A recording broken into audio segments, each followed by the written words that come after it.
Alors, on poursuit ce soir notre étude de l'Épître de Paul aux Romains et nous sommes rendus au verset 10 du chapitre 9 où il est question de l'élection des enfants de Dieu. Mais juste avant, juste dire que ce thème-là avait déjà débuté au chapitre 8 lorsque Paul écrit, verset 28 et à 30, il dit « Nous savons du reste que toute chose coopère au bien de ceux qui aiment Dieu, de ceux qui sont appelés selon son dessein. » Donc, être appelé selon son dessein. Car ceux qu'il a connus d'avance, il les a aussi prédestinés à être semblables à l'image de son Fils, afin qu'il soit le premier-né d'un grand nombre de frères. Et ceux qu'il a prédestinés, il les a aussi appelés. Et ceux qu'il a appelés, il les a aussi justifiés. Et ceux qu'il a justifiés, il les a aussi glorifiés. Verset 33, qui accusera les élus de Dieu? Dieu est celui qui justifie. 38 et 39, car je suis persuadé que ni la mort, ni la vie, ni les anges, ni les dominations, ni le présent, ni l'avenir, ni les puissances, ni les êtres d'en haut, ni ceux d'en bas, ni aucune autre créature ne pourra nous séparer de l'amour de Dieu en Christ Jésus, notre Seigneur. Alors, ces versets nous parlent d'élection, de prédestination et d'assurance du salut. Et ça implique la persévérance. Si on ne perd pas notre salut, c'est qu'on va persévérer. Et au chapitre 9, Paul va utiliser des exemples de l'Ancien Testament pour appuyer son propos. Alors, au verset 10, il dit « Bien plus, il en fut ainsi de Rebecca, qui conçut seulement d'Isaac, notre père. » Alors, par opposition à Abraham, qui avait conçu et d'Agar et de Sarah. Ici, il dit que Isaac que Rebecca plutôt a conçu seulement d'Isaac. Et peut-être que l'exemple des deux fils d'Abraham n'était pas convaincant pour tout le monde. Ismaël est bien le fils d'Abraham, mais pas le fils de Sarah. Et ceux qui tiennent à accorder une valeur à la descendance charnelle, excusez-moi. Oui, ils trouvent peut-être ici une faille dans le raisonnement. C'est comme si Paul disait très bien, on va prendre l'exemple de deux fils qui ont les mêmes parents. Donc, Rebecca et Isaac ont enfanté. Et Paul insiste au verset 10, les fils concernés sont de même père et de même mère. De plus, ces deux fils étaient jumeaux. Et malgré cette parité familiale, Ésaü a été rejeté et Jacob choisi comme fils de la promesse. Même si Ésaü est né en premier, il y avait préséance. Verset 11, car les enfants n'étaient pas encore nés et ils n'avaient fait ni bien ni mal, pourtant, afin que le dessein de Dieu demeure selon l'élection, qui dépend non des œuvres, mais de celui qui appelle. Alors, on va couper la phrase ici. Ici, on a l'affirmation qui devrait dissiper tous les doutes que le choix de Dieu précède toute action de l'homme.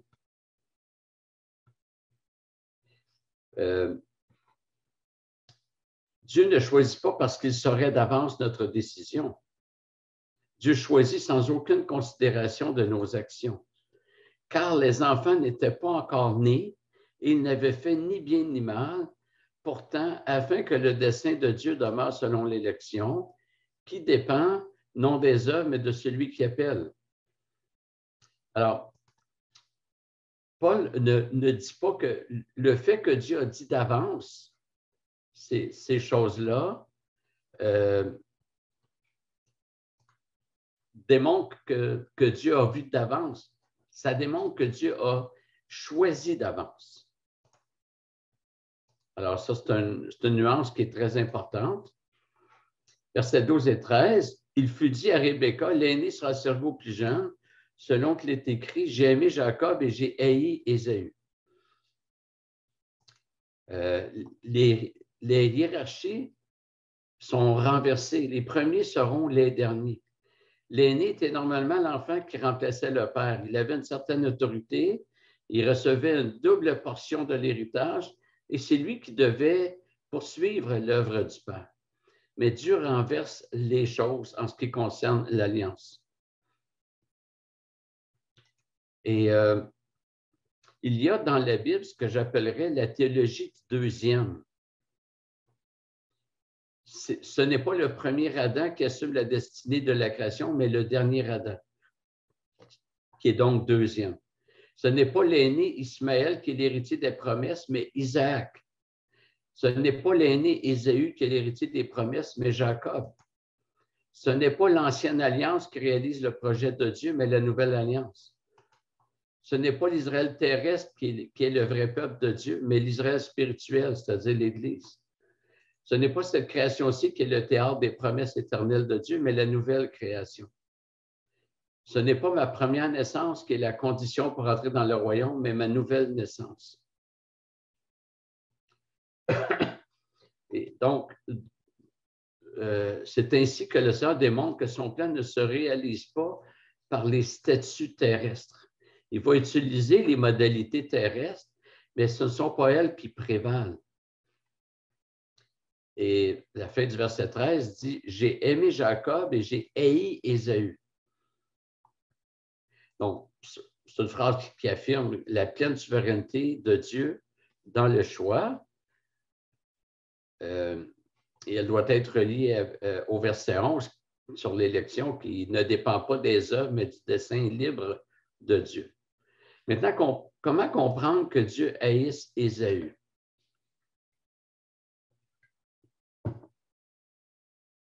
On entend parfois, sinon souvent, que Dieu aime le pécheur, mais c'est le péché que Dieu haït, ou que Dieu hait plutôt. Ce n'est pas nécessairement vrai, mais on va voir d'abord, ça veut dire quoi haïr? Dans Genèse 29, on voit ce qui est dit de Rachel et Léa, les deux épouses de Jacob. Genèse 29, verset 30, Jacob alla aussi vers Rachel qu'il aimait plus que Léa. Donc, Léa était moins aimée que Rachel. Et au verset 31, c'est dit, lorsque l'Éternel vit que Léa n'était pas aimée, mais littéralement, ce n'est pas aimé, c'est haï. L'Éternel vit que Léa était détestée. Haïr signifie aimer moins, ne pas aimer du plus grand amour qui soit, ne pas donner à la personne le plus qu'on pourrait donner.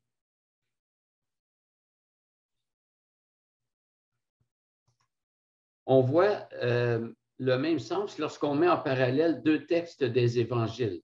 D'abord, Matthieu 10, 37, « Celui qui aime son père ou sa mère plus que moi ». Encore l'idée d'aimer plus ou aimer moins. Donc, revient. Donc, Jésus dit, « Celui qui aime son père ou sa mère plus que moi n'est pas digne de moi ». Et voyez le parallèle dans Luc 14, 26. « Si quelqu'un vient à moi, et s'il ne hait pas son père, sa mère, sa femme, ses enfants, ses frères et ses sœurs, même sa propre vie, ne peut être mon disciple. » Donc, on voit que aimer plus, donc le revers, c'est que les autres sont aimer moins, bien, trouve son parallèle dans haïr. Alors, ça ne signifie pas que c'est toujours un déversement de la haine, de la hargne contre quelqu'un. L'amour dont Jacob fut l'objet, est ce qu'on pourrait appeler l'amour alliantiel. C'est un amour qui fait que je m'engage jusqu'à la mort pour l'autre. Alors, si je suis, imaginez que je me trouve dans une chaloupe avec un de mes enfants puis un étranger. J'ai apporté 2 gilets de sauvetage. Puis la chaloupe se met à couler. Je vais donner un gilet à mon fils. Disons que j'ai juste un gilet. Je le donne à mon fils, je ne le donne pas à l'étranger. quelqu'un pourrait dire, il n'a pas aimé l'étranger. Ce n'est pas que je le haïssais, c'est que mon fils a droit à un amour alliantiel, particulier. Et Jacob a été l'objet de l'amour alliantiel, l'amour agapé, l'amour le plus fort qui est possible. C'est l'amour qui fait que je m'engage jusqu'à la mort pour l'autre. C'est l'amour de Dieu pour son peuple. En ce sens, Jacob a été aimé et Ésaü demeure un enfant de colère. Ésaü n'a pas été aimé par Dieu. Et comme je vous ai dit, on entend parfois que Dieu hait le péché, mais qu'il aime le pécheur. Ça mérite d'être nuancé. Le verset 6 du psaume 5 dit, et c'est David qui parle à Dieu, il dit, tu as de la haine pour tous ceux qui commettent l'injustice. Ce n'est pas juste tu as de la haine pour l'injustice, tu as de la haine pour ceux qui commettent l'injustice. Pour les réprouver, Dieu n'a pas d'amour alliantiel pour eux.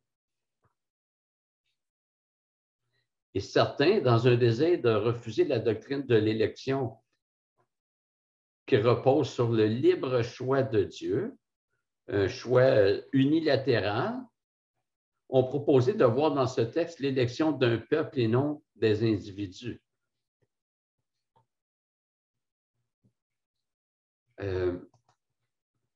Ça n'exclut pas nécessairement les descendances, mais Jacob et Ésaü sont d'abord deux individus. Et l'élection d'un peuple passe par inclut les individus. Ce sont les enfants qui avaient fait ni bien ni mal et pour lesquels Dieu avait dit « J'ai aimé Jacob, j'ai haï Ésaü ». Et toujours dans un désir de montrer que la parole de Dieu se confirme dans les événements du salut, Paul prend l'épisode de la Genèse pour démontrer que le choix de Dieu envers Jacob n'a pas porté sur les œuvres, mais sur un choix, une décision unilatérale.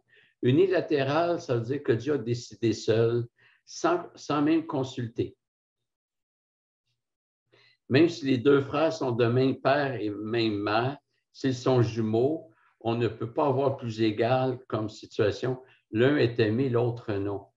Ça fait ressortir que Dieu ne fait pas de considération de personne. C'est-à-dire que Dieu n'a pas élu en fonction de critères auxquels ceux que Dieu a choisis répondraient. Il a choisi sans aucun... C'est uniquement selon le bon plaisir de sa volonté.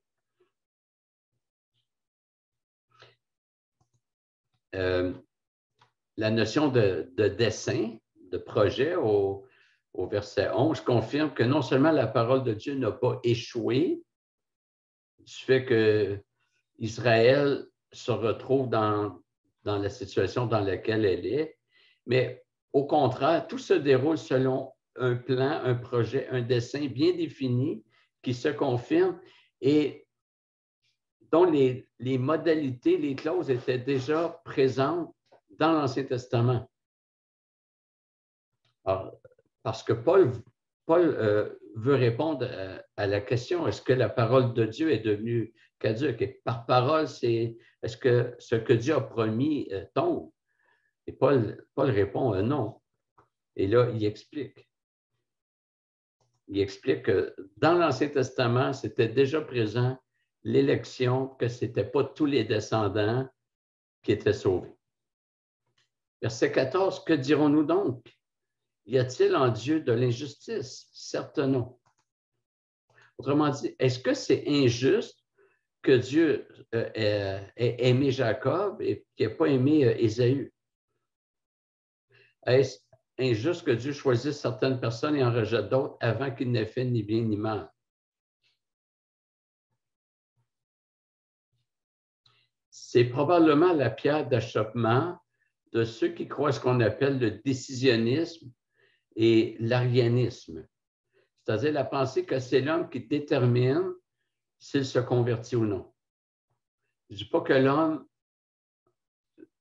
ne contribue pas. Il contribue au sens où Dieu lui demande de se convertir, mais c'est Dieu qui va faire l'œuvre pour que son élu se convertisse. Mais ce qui détermine, c'est Dieu. Si Dieu ne fait pas l'œuvre dans quelqu'un, la personne ne sera jamais sauvée. Si Dieu fait l'œuvre, la personne va être assurément sauvée. Alors, l'idée de est-ce qu'il y a en Dieu de l'injustice? Comme je vous ai dit, c'est une pierre d'achoppement pour plusieurs qui réfléchissent à la question du calvinisme ou de l'arminianisme.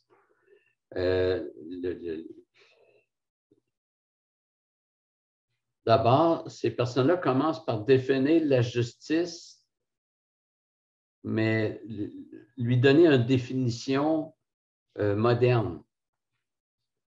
Dans la société, la justice, c'est si un père a 4 bonbons puis il a 4 enfants, il faut qu'il en donne un à chacun. Mais dans la Bible, ça n'a rien à voir. Ce n'est pas de l'égalitarisme. La justice de Dieu, c'est ce qui est conforme à sa loi, à sa morale. Et c'est autant juste de punir le pécheur dans sa personne que de punir l'autre dans la personne de Jésus-Christ. La justice de Dieu, c'est que le péché doit être puni. Et à la base, ce qui est foncièrement juste, ce qui serait foncièrement juste, c'est que tous les hommes aillent en enfer. Parce qu'on a tous péché. Il n'y aurait aucune injustice si Dieu faisait ça. Maintenant que Dieu décide d'en sauver quelques-uns, en assumant lui-même le châtiment, il n'y a aucune injustice là. Il y a la grâce. Si je suis policier, puis que je suis dans un barrage, puis j'arrête 2 véhicules, puis je donne la même contravention à chacun, dans les 2 cas, c'est mérité, c'est juste, mais qu'après ça, que je parte, puis que je dise, là-dedans, il y en a un que je veux aider. J'y paye sa contravention. L'autre ne pourra jamais dire, tu n'es pas juste. Non, je suis désolé. Tu as roulé trop vite, tu as une contravention, c'est juste. Maintenant que le policier décide de prendre sur lui l'amende d'un des 2, ça y appartient et ça ne fait pas de lui un policier injuste.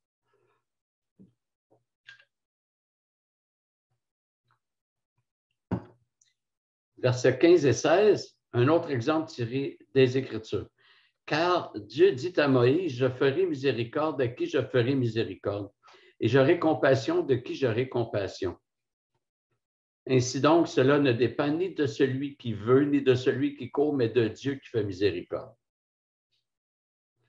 Ça ne peut pas être plus clair. Ça ne dépend pas des individus. Ça dépend de Dieu qui fait miséricorde, uniquement. Donc, Paul ne va pas répondre à la question qu'il a soulevée au verset 14, à savoir s'il y a de l'injustice en Dieu. Sa seule réponse à cette question-là, c'est certes non. Mais après ça, il revient, il y a un car au verset 15, car Dieu dit à Moïse, mais Paul utilise ça pour simplement rappeler que Dieu est souverain.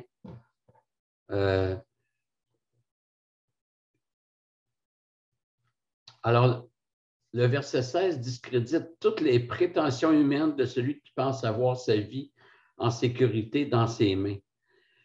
Ou toute prétention à dire « j'ai cru », puis c'est vraiment en moi, Dieu n'est pas intervenu. quand on se convertit, on peut avoir l'impression qu'on s'est repenti par nous-mêmes.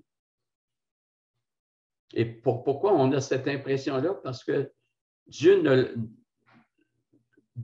pas fait une œuvre en nous en dépit de notre volonté. Il a fait une œuvre en inclinant notre volonté. Fait que nous, on ne s'en est pas rendu compte. Dieu nous a donné une volonté éclairée, puis on s'est converti. Mais c'est la doctrine après qui nous apprend que hey, si je me suis converti, là, c'est parce que Dieu a fait une œuvre en moi. Ce n'est pas par moi-même. Jésus a dit, on retrouve ça dans l'Évangile de Jean, l'œuvre de Dieu, c'est que vous croyez. Alors, posons la question, le fait de croire est l'œuvre de qui? L'œuvre de Dieu. C'est son œuvre.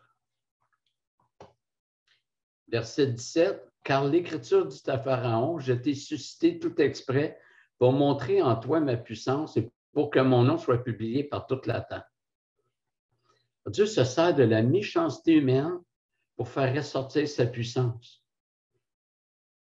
On va voir un autre soir au verset 22 l'affirmation de cette vérité.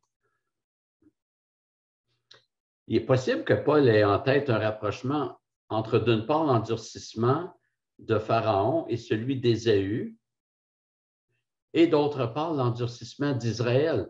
Israël est endurci. L'endurcissement d'Ésaü, donc, parler du Pharaon, c'est un païen, on n'est pas surpris. Parler d'Ésaü, c'est un fils d'Abraham, ça commence à être plus dérangeant. Mais parler d'Israël qui s'est endurci, c'était le peuple de Dieu sous l'Ancienne Alliance. Et l'endurcissement d'Ésaü a été l'occasion pour Dieu d'accorder les bénédictions à Jacob. Rappelez-vous qu'Ésaü avait vendu son droit d'aînesse pour une soupe aux lentilles. Ésaü a méprisé les promesses de l'Alliance et c'est Jacob qui les a eues. L'endurcissement de Pharaon a été l'occasion pour Dieu d'accorder les bénédictions au peuple juif. C'est alors que le Pharaon a décidé de maltraiter les Juifs et c'est là que le peuple a crié à Dieu et que Dieu a délivré. Et l'endurcissement d'Israël a été l'occasion pour Dieu d'accorder les bénédictions aux païens. Alors, on va s'arrêter ici pour ce soir, mais on doit voir que Dieu est souverain dans tout cela. Il est souverain sur les individus, sur les nations, et il est souverain sur nos vies. Il nous a sauvés et il ne nous a pas simplement proposé le salut. Il l'a opéré en nous, d'abord en nous transformant, en nous faisant naître de nouveau pour que nous puissions recevoir l'Évangile. Et Paul va affirmer ça, là je vais par cœur un peu, dans plusieurs endroits, mais 1 Corinthiens 2,14, il dit « L'homme naturel ne reçoit pas les choses de l'esprit, car il ne peut les connaître. » Mais comment se fait-il que nous, on a reçu les choses de l'esprit alors que l'homme naturel ne les reçoit pas? Bien, il faut qu'on ait été fait homme spirituel. Il faut que Dieu ait fait une œuvre en nous qui fait qu'on n'était plus homme naturel. Sinon, on n'aurait jamais pu recevoir les choses de l'esprit. Il a commencé par nous faire une œuvre en nous par son esprit. Et là, on a été éclairés et on a cru. Et Paul dit aussi que nul ne peut dire Jésus est Seigneur si ce n'est par l'esprit. Si nous avons pu dire un jour que Jésus-Christ est Seigneur, ce n'est pas parce qu'on était plus brillant et plus perspicace, c'est parce que l'Esprit de Dieu a fait une œuvre en nous pour qu'on puisse reconnaître la Seigneurie de Jésus-Christ. Voilà, donc voilà, on va s'arrêter ici pour ce soir. Merci de votre attention.